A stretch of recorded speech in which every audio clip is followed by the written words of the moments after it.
dan hari ini saya menemukan ada chemistry. Dan sebagai keluarga besar Lembata, sebagai bapak anak, kami sudah saling memaafkan.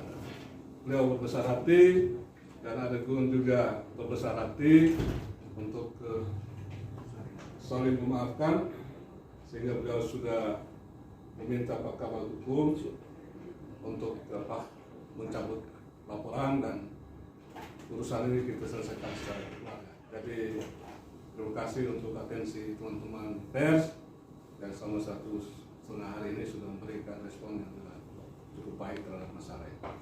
Kita ingin menjaga memberi dukungan. Saya bilang tadi, beliau ini diperintahkan untuk datang mengurus Lembata.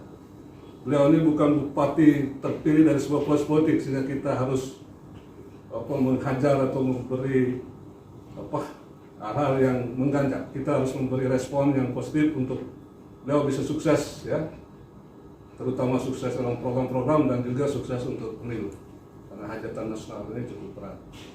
Nah, terkait dengan pernyataan beliau tentang caleg, beliau tidak punya tendensi ke Partai Gerindra, ya. Cuma beliau tahu bahwa Adegun itu caleg, tapi dari partai apa beliau tidak tahu. Benar-benar beliau tidak tahu. Dan saya juga merespon itu dengan positif dan kita sudah clearkan, ya, tentang persoalan. Mungkin itu, teman-teman, terima kasih dan salam, ya, hormat saya. Pak penjabat sudah tidak merasa tersinggung, kah? Saya itu tidak pernah tersinggung oleh siapapun, ya. Artinya kalau saya datang sini, saya tugasnya melayani. Nah, kalau kita kan sesama orang beragama itu kan harus saling mengasihi, kata beliau tadi kan. Sehingga beliau datang pun saya membuka pintu dengan lebar. Yang penting dari tulus hati yang dalam bahwa apa yang kita ungkapkan itu memang kita keliru, harus kita memperbaiki untuk koreksi pemerintah, ataupun yang tadi Pak Ketua Partai bilang bahwa saya tugas di sini datangkan untuk melaksanakan tugas perintah dari pimpinan, dan saya bukan dipilih oleh partai politik, sehingga apa yang saya lakukan tolong didukung supaya semua jalan yang baik untuk memasuki tahun politik ini. Saya mengantarkan tahun politik ini dengan netralitas, tidak memilih salah satu siapapun di sini untuk menjadi bakal calon pilkada atau siapa menjadi pejabat bupati atau bupatinya. Tapi tentu kehadiran saya adalah bagaimana menjaga keamanan ketertiban memasuki tahun pemilu, dan bagaimana menganggarkan pemilu itu anggarannya ada untuk pilkada secara itu disiapkan. Termasuk kami menjaga supaya kemiskinan ekstrim, termasuk juga dengan stunting, termasuk juga dengan reformasi birokrasi kita jalankan. Banyak hal menjadi hambatan dan kendala sama kali juga, karena memang tidak mudah ternyata untuk mengelola pemerintahan, dan itu perlu perbaikan-perbaikan ke depan. Saya sebagai orang pusat data sini banyak hal yang harus diperbaiki. Ya, dalam perbaikan itu pun saya melihat ada yang perlu kita lakukan secara regulasi supaya memang itu aturan jadi kuat.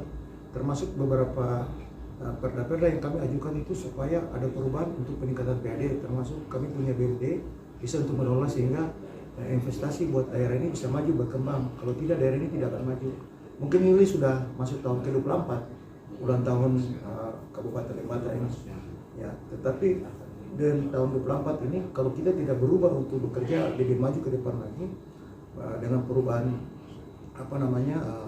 terstruktur dalam sistem anggaran kita, pasti kita akan semakin lebih sulit, karena tiap tahun kita harus membayar utang, ya. Misalnya untuk PEN 32 miliar itu harus kita membayar, dan saya waktu ditempatkan di sini itu yang dititipkan, sekalipun kami Pemda harus ikat perut, ya, banyak PPD kami juga yang banyak juga kegiatan kami potong untuk itu, termasuk juga kami membayar utang-utang masa lalu. Contoh misalnya puskesmas banyak yang bermasalah yang harus kami bayarkan, termasuk kegiatan-kegiatan tahun lalu yang tidak terbayarkan ke Agus, sehingga kami harus melakukan reposisi anggaran. Dan saya punya teman-teman juga, saya tahu bahwa di sini TPP sangat rendah sekali. Saya datang sini malah saya punya tungkirnya turun karena saya di Jakarta itu tidak dibayarkan, bayar saya cuma disiplin di Jakarta. Ya, tapi saya tidak merasa, tapi saya harus membantu menolong ASN di sini supaya tungkirnya menjadi lebih baik. Nah, untuk menjadi lebih baik itu tentu kita memperbaiki dari sisi pendapatan daerah, termasuk juga bisa pembangunan dilaksanakan di sini dengan baik dalam rangka kemiskinan ekstrim itu bisa keluar dari Kabupaten Lembata. Banyak hal yang sudah saya ke Jakarta untuk mencari kegiatan program sehingga dibantu di sini. Ya, memang kemarin itu beberapa kegiatan yang kami sudah bicarakan di tingkat pusat. Ya, mudah-mudahan kalau 2024 saya cuma sampai 1 tahun saja, ya di bulan Mei 2024. Tapi kalau saya bekerja baik, berarti saya dilanjutkan. Perpanjang sampai dengan bulan November untuk pilkada selanjutnya, pilkada serentak. Tapi kalau misalnya saya punya kinerjanya tidak bagus, mungkin yang diusulkan lain, mungkin orang lain yang datang di sini. Ya, karena itulah saya minta dukungan. Kalau misalnya apa yang saya lakukan masih kurang, saya mohon maaf, mungkin belum semampu yang bisa saya lakukan. Tapi sebagai orang yang mempunyai tanggung jawab ditugaskan di sini, saya berusaha apa yang saya lakukan. Ya, mulai dari diri saya membawa keluarga saya tinggal di sini, ya supaya saya bekerja itu lebih fokus. Apa gunanya kalau saya pergi keluar ke tempat lain, kalau istri dan anak saya tinggalkan di sini? Berarti saya anggap Lembata adalah rumah saya. Rumah saya di Jakarta tidak terurus, tidak ada yang urus. Yang urus di Jakarta supir saya yang urus. Rumah saya datang cuma kasih nyala lampu. Setelah itu dia balik lagi ke rumahnya, tapi saya di sini setiap saat di sini.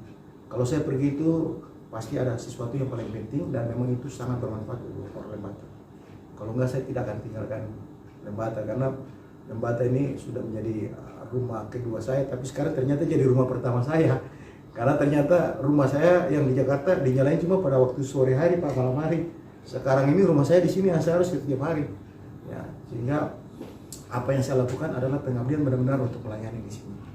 Ya, setiap waktu ke waktu saya ketemu tokoh agama, saya ketemu tokoh masyarakat. Bagaimana kita membuat supaya masyarakat ini terbebani dalam masalah-masalah kemiskinan ini bisa keluar dari situ. Karena kemiskinan di kita juga secara terstruktur. Ya, kemarin kami bicarakan di Jakarta mengenai lembaga adat desa. Ya, di sini kita punya hak wilayah. Saya sudah bicarakan dengan Kementerian Pendidikan Kebudayaan masalah hak wilayah, pengakuan masalah hukum adat untuk tanah wilayah ini bisa diatur, bisa disertifikasi.